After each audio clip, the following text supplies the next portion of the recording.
Welcome to the Slow Living Collective podcast. I'm Amy, wife, mother of two, and a homemaker by choice.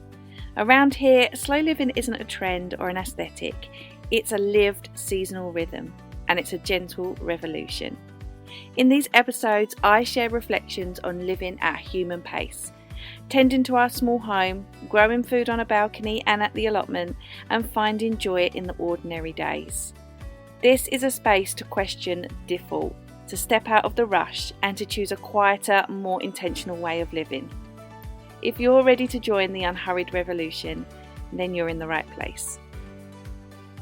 Hey everyone, welcome back to another episode of the Slow Living Collective podcast. I'm Amy and I am so grateful to have you here today.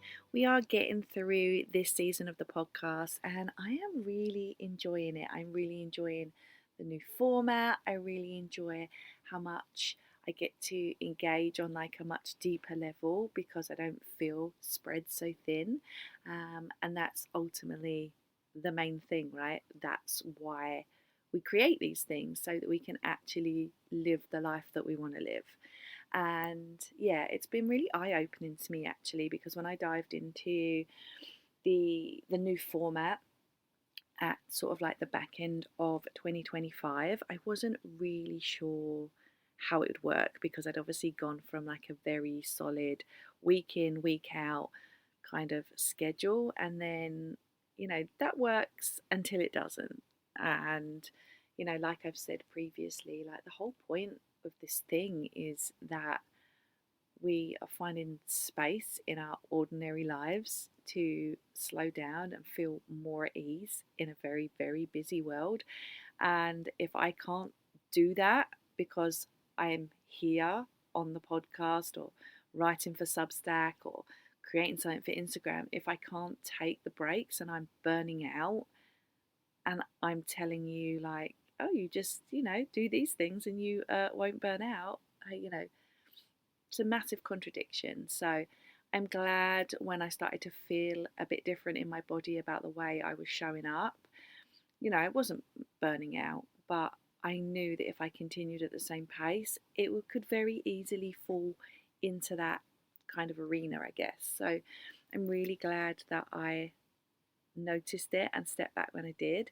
Yeah, and I'm really loving this new setup because it does allow me the time and space to work with my creativity.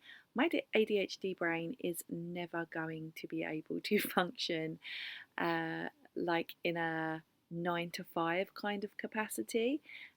It's just not going to work, and it never does.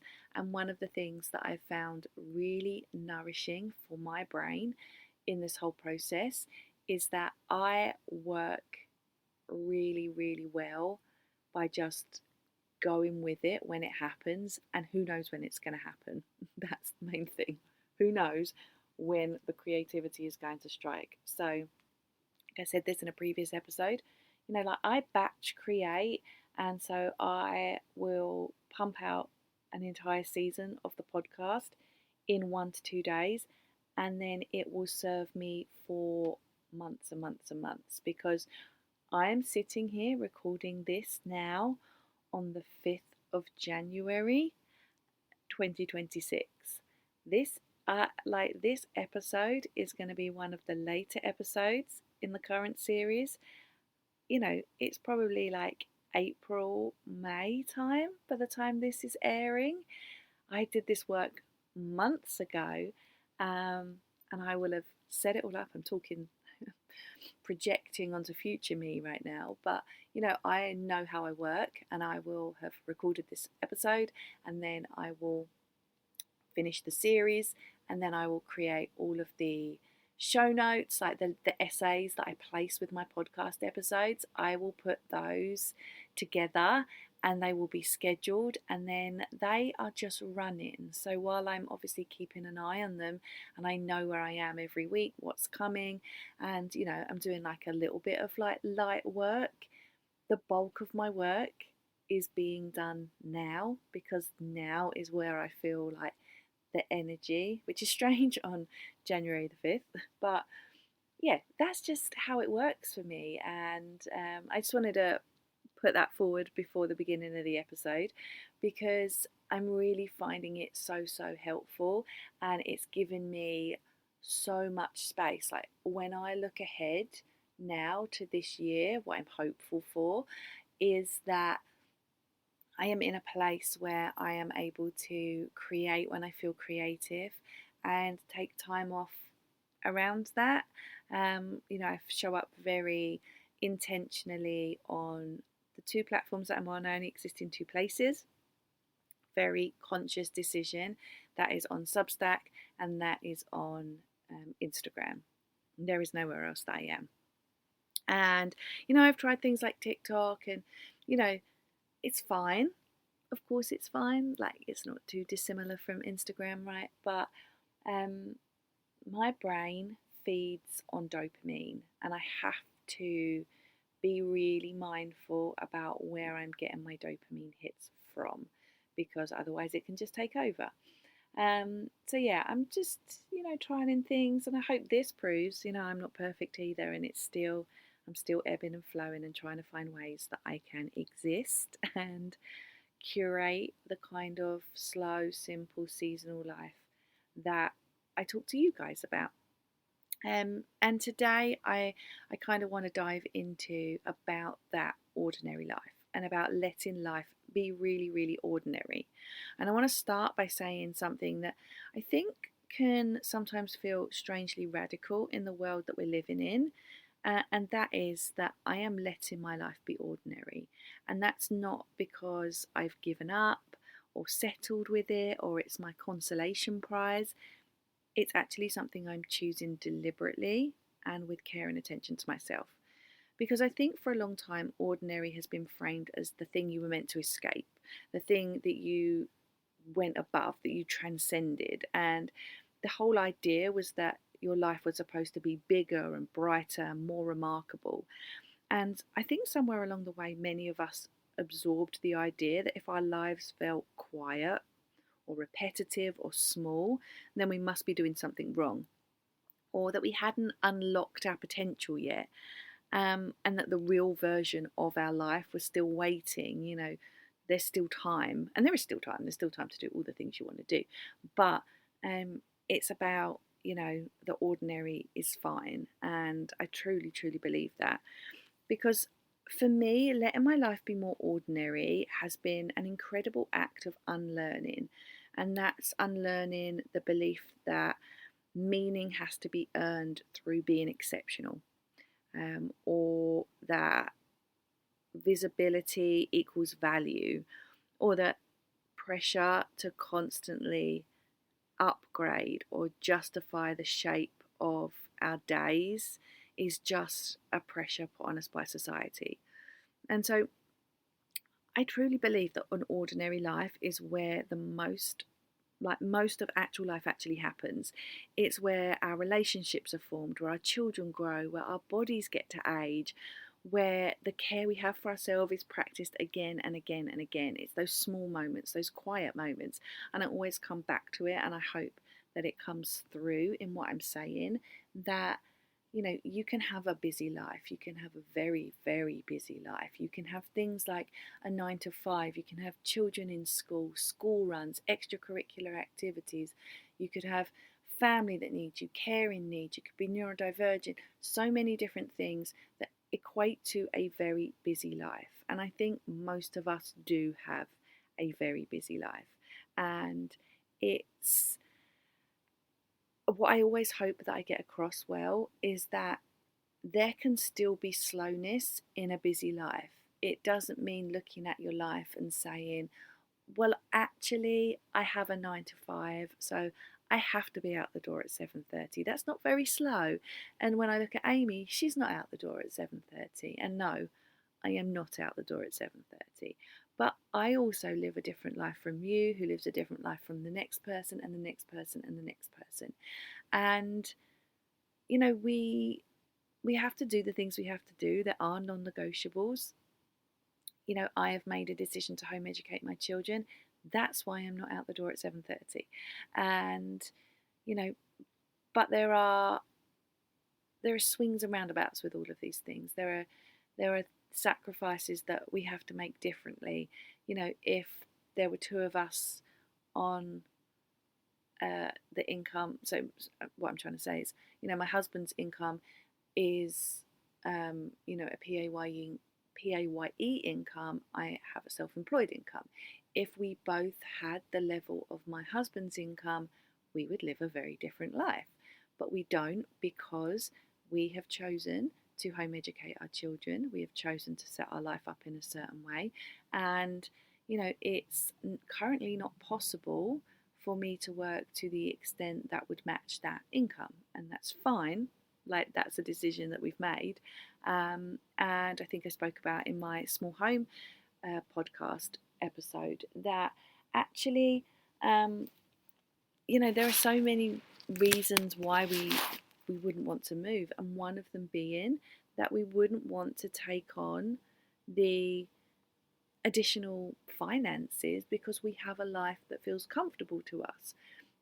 And so, you know, you can't look at me and say, well, Amy doesn't have all of these extra things that I have, so I can't do it, because we have a different life, and we also only see a small fraction of each other's lives if we only know each other online. And even if we know each other in real life, we still only see a fraction of what our days include. And you best believe that I am doing the self same things as you are. I still have a job. Is it a fun job? Absolutely. Do I love what I do? Absolutely. It is incredible. Are there still hardships? Yes, there are still hardships. Things that I have to negotiate, things that I find particularly difficult. One of the things I find particularly difficult about being online is actually having to deal with people who are maybe like a little bit more prickly towards me. I find that really difficult because I really do suffer with rejection sensitivity.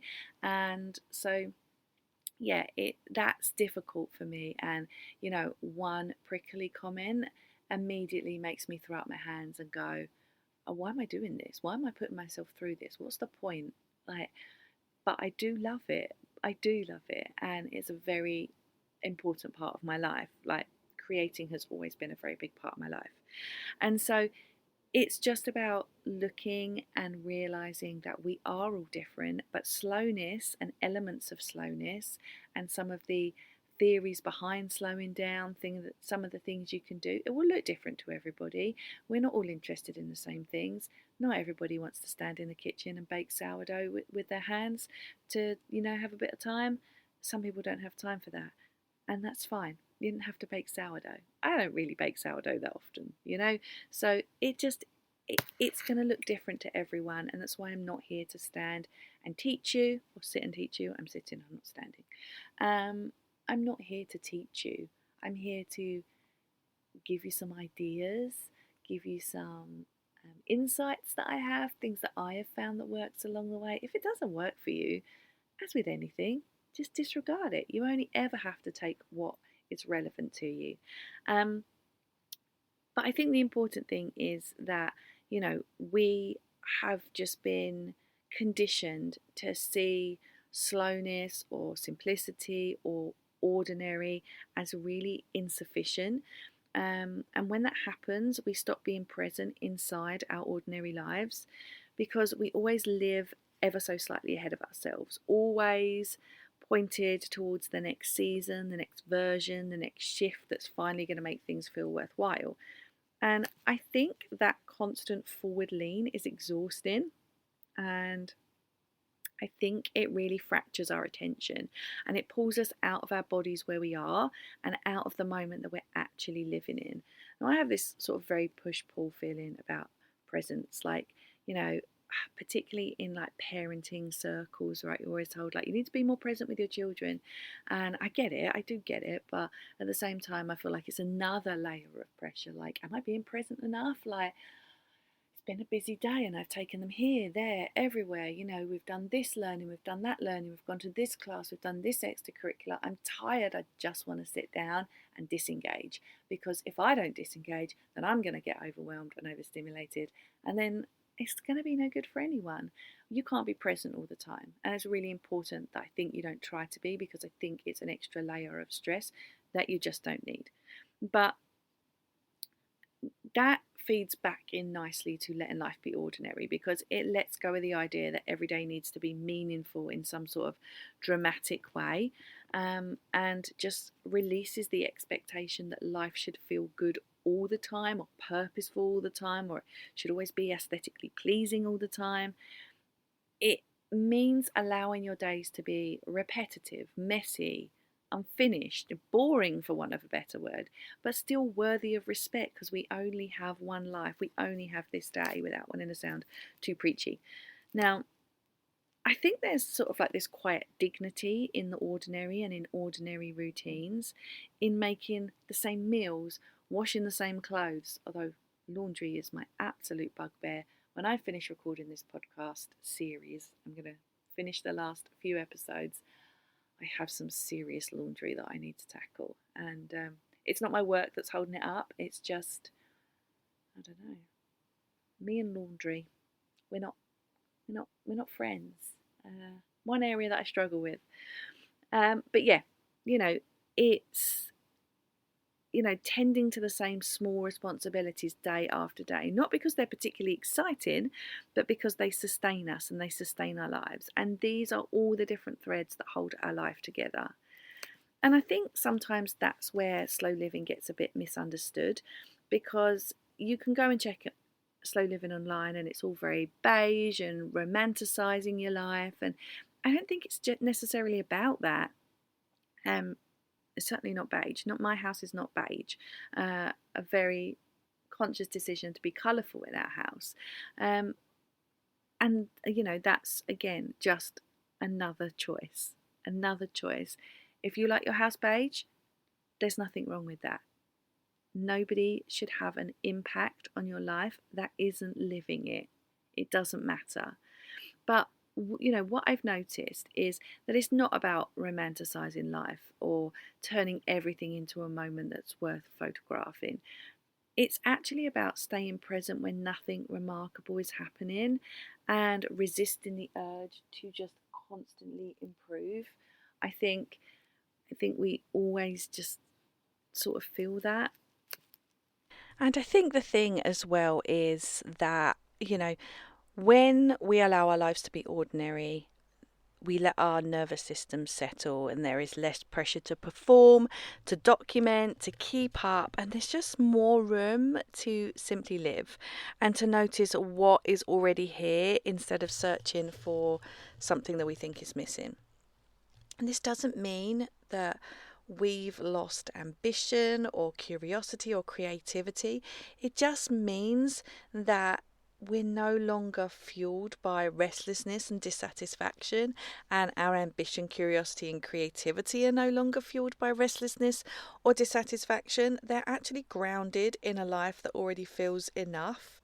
And I think many people are tired, not because our lives are too small, but just because we're constantly being told they should be bigger, and tired of just turning every day into an existence of something that's got to be exceptional, and tired of feeling like we're behind if our lives don't look absolutely transformative from the outside.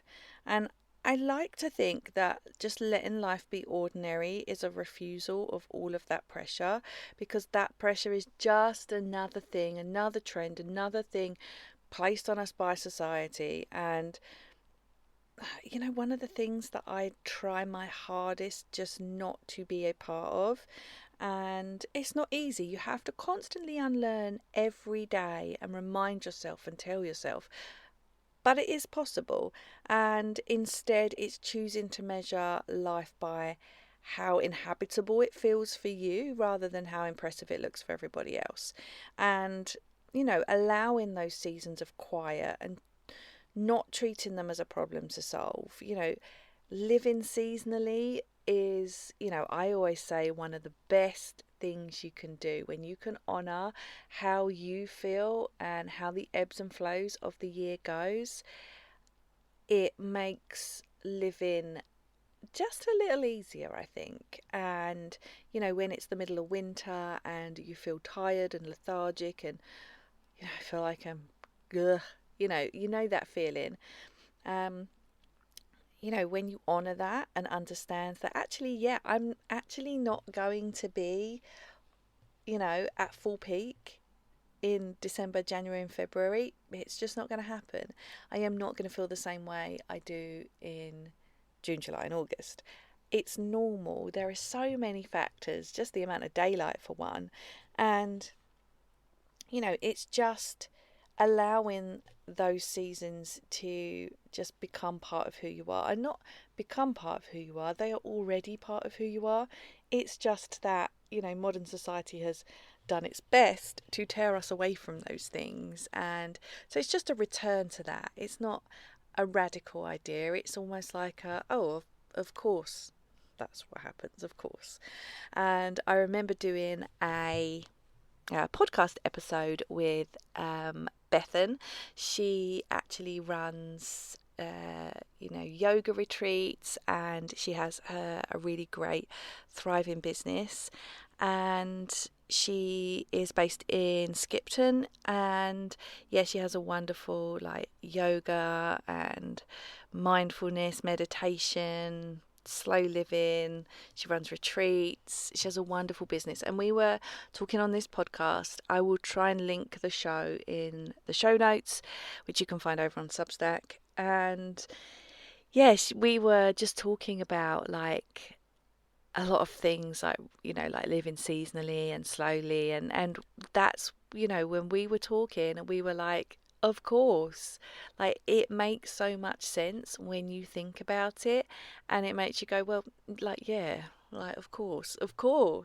So whenever I say that, I always think back to that conversation I had with Bethan, and how it is really natural to us. But, going back to letting life be ordinary, and, I think doing that and trusting that life doesn't have to be remarkable to be meaningful to you, I think that's the deepest form of slowing down that there is, because it's not, claiming I'm opting out, or, I'm going offline, you'll never see me again. It's not about starting over or having a reset or a refresh or reinventing everything, but it's actually just staying and letting the life you already live be enough.